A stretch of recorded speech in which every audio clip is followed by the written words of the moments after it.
This is your CBS 46 News Flash Briefing, brought to you by West Shore Home. Good Thursday afternoon. I'm Karen Greer. Across the nation and here in Georgia, we're getting new numbers on just how devastating the unemployment crisis is, as new jobless claims from last week are out.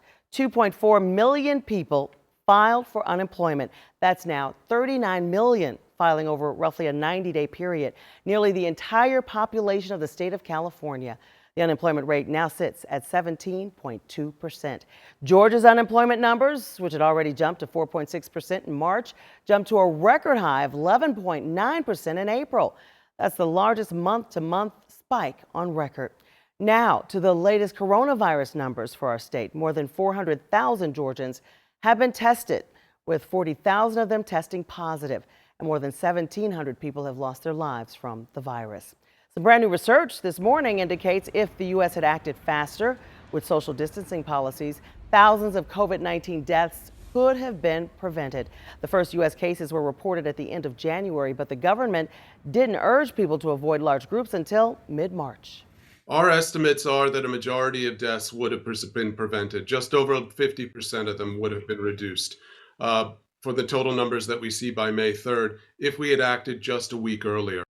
Researchers looked at transmission rates from mid-March through the beginning of May to reach that conclusion.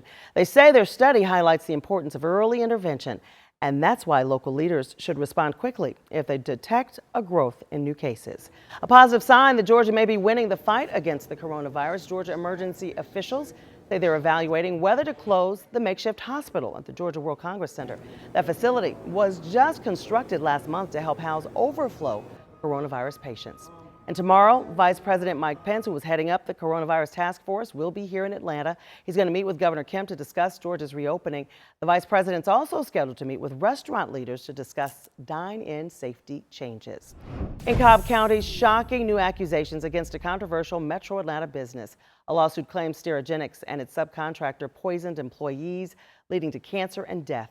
That lawsuit claims Sterigenics managers let sterilized products leave the facility before they had proper time to dry out, meaning they were still emitting dangerous levels of ethylene oxide. At least 53 people say they became ill. Sterigenics says those claims are baseless. Well, time to get the latest on your weather. If you're heading outside, you may be surprised. Meteorologist Jennifer Valdez joining us with what's supposed to be a May forecast. Yeah, you would think, but yesterday temperatures were 20 degrees below average for this time of year, so it didn't feel like May. It will, though, especially this weekend. For today, the warm-up begins. We will see some sunshine, and we will see those highs in the 70s, a high of 76 in Atlanta. Only a 20% chance of rain today and tonight, so today's the break. Because after today, we do have higher rain chances through the weekend, and especially on Memorial Day. We do have a 50% chance of showers and thunderstorms on Memorial Day. So definitely keep that in mind. For tomorrow, it's a 40% chance of rain in the afternoon and evening. Could see some strong storms. Areas north of I-20 under a marginal risk of severe weather. That's a level 1 out of 5. And we're looking at hail and damaging winds as the biggest risks in any storms that do become severe. Temperatures will be in the 80s after today, and we will see those mid 80s this weekend. Off and on rain continues not only this weekend, but through the beginning of next week.